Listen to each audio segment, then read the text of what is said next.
questioned by police investigating fraud in abortion petition signatures have said that they felt intimidated. Are you concerned at all about that this investigation could lead to supporters of that amendment feeling intimidated by law enforcement? Anyone who submitted a petition accurately that's a valid voter is totally within their rights to do it. They're not investigating that. What they're investigating is fraudulent petitions. They're investigating. I mean, we know that this group did submit on behalf of dead people. I don't know how you do that. I mean, I thought that was a Chicago thing, but yet they did it here, right? And so we know that. And then you also know that there are documented examples, which FDLE is looking at, where the petition and the name does not match the signature that's on file. And that's just the reality. So the question is that a valid signature or not? And it may be that the signature is totally different, and that voter will say, no, I actually did do that. Maybe they signed their name. That is absolutely possible. And if that's what you say, I think that's probably the end of it. But I do think that that they've identified examples that are not valid, and they absolutely need to be. Anyone that is trying to commit fraud in this process absolutely should be held accountable. And what I found is, if people know that there's accountability, then it really deters others from wanting to do it in the future. The fact of the matter is, the state, I mean, since we've had the election unit, it's only been a few years, there have been people prosecuted who are illegally in the country who voted. You know, we had a guy in Broward, he said, oh yeah, Broward told me I could vote. And I don't doubt that that happened. I bet you someone told him that. So then he goes and he votes, and then he admits he's not a US citizen and not even in the country legally. And then you have some people that may vote in different jurisdictions. I mean, we've got a lot of snowbirds, and that's great, but you don't get to vote in New York and Florida, okay? You're a voter one of the two. So if that happens, you could be held accountable. We also have prohibitions on sex offenders, and people have committed homicides from voting as convicts, and yet that has happened where people have done it. Well, guess what? They've been held accountable. So I think that that's important.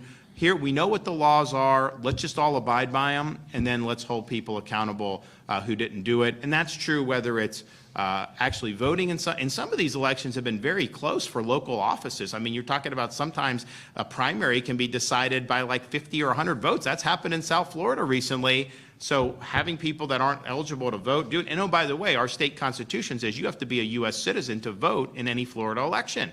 So we got to uphold that. It's interesting how in the federal, you have people are crying about just saying on the budget that you have to be a U.S. citizen to vote in any of these elections coming up in November. Why would that be something that would be controversial? Well, the reason why is because you've had some of these cities around the country, we haven't allowed it in Florida, they have registered non-citizens to vote in the elections. And I'm just thinking to myself, if you as an American showed up to like France and said you wanted to vote, I don't think they would let you. If you showed up to Japan and said you just wanted to vote, I don't think that they would let you. I think they would say, no, it's for Japanese citizens or for French citizens. And so why would we be doing this as a country where some of these municipalities are doing it? And what they'll say is, well, it's only for local elections, you know, that they control. It's not for the federal. But how are you going to police that? Once you've said they can vote, they're going to go in, they can get a ballot and then do. So I think that the Democrats are making a big mistake by fighting on citizen voting. To me, that's a no-brainer. And I also look at what's happening across this country. You look at what's happening in Ohio, where they brought in all these illegal immigrants from Haiti, and they have like tens of thousands now in this one little town in Ohio. It's just overwhelming all the services. So you've had a massive open border and deliberately bringing people in and dropping them in certain communities, which you just can't handle that type of influx. So there's a lot to answer for, I think. It'd be interesting to see you know, how Kamala answers this in the debate tomorrow night, because I think it's just indefensible, having been the borders are, and then all of a sudden you have this massive influx, and it's not just people from Mexico. I mean, you got people from the Middle East, you got people from China, you got people from all around the globe that are going across the southern border. You know, I've talked about this before, but Florida, we've got a lot of retired special ops people who were serving in the global war on terrorism in Afghanistan, Iraq, after 9/11. And they still have contacts in places like Afghanistan. And what they said is once the Biden debacle happened 3 years ago, that these training camps for terrorists were stood back up. And what are they training? They're training to send to the southern border to come across and infiltrate the country that way. They don't even have to do what they did on 9/11 where they had to get visas, and they were expired, but they actually did.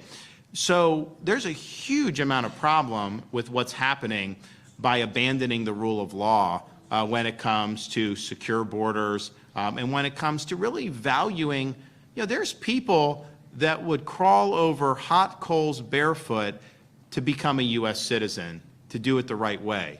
I think it really diminishes what a lot of people have gone through to become a citizen when you're saying, like, you don't have to be a citizen to vote, that you get benefits if you come illegally, which you do in places like California and some of these other places, the federal government giving you benefit.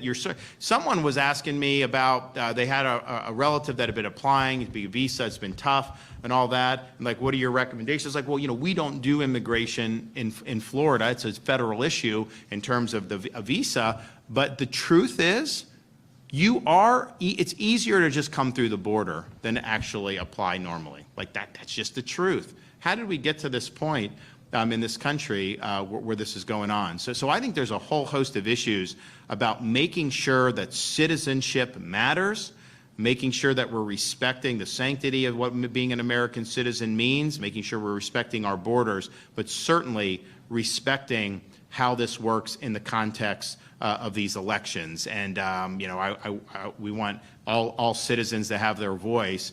We don't want people who aren't citizens to be participating in this process, because that is not the way this process was designed. I mean, just think about, you talk about like foreign interference. I mean, just think about if we just said we're not going to check to see sure you're a citizen. I mean, there's a lot of things that could happen as a result of allowing stuff like that. So we're doing it right in Florida. We're going to uphold the law. I'm confident that if there is fraudulent activity, that'll be referred and done accordingly. If people sign petitions and it looks, for whatever reason, if someone is questioning that, if you signed it, you signed it, and you have a right to sign them. But you don't have a right to submit on behalf of dead people. If you're submitting signatures that are not matching the voter file, that's cause for concern. We want to make sure that all this stuff is done on the up and up. Okay, well, we are going to be back, hopefully, to be able to announce that we've got a pathway forward on the condos. Like I said, I think that it needs to be done this calendar year. I don't think you can wait until the spring when the legislature meets for regular session. They are going to be back for organizational session and a bunch of different times between now and the end of the year. I know these deadlines are approaching. We're very sensitive to that, and we expect and hope that that the legislature agrees and will want to move accordingly. So let's continue to get the ideas brought to the table. I think we've got some good ones. I think there's probably some more out there, and let's make sure that that we give people the relief that they need. So thanks everyone for coming.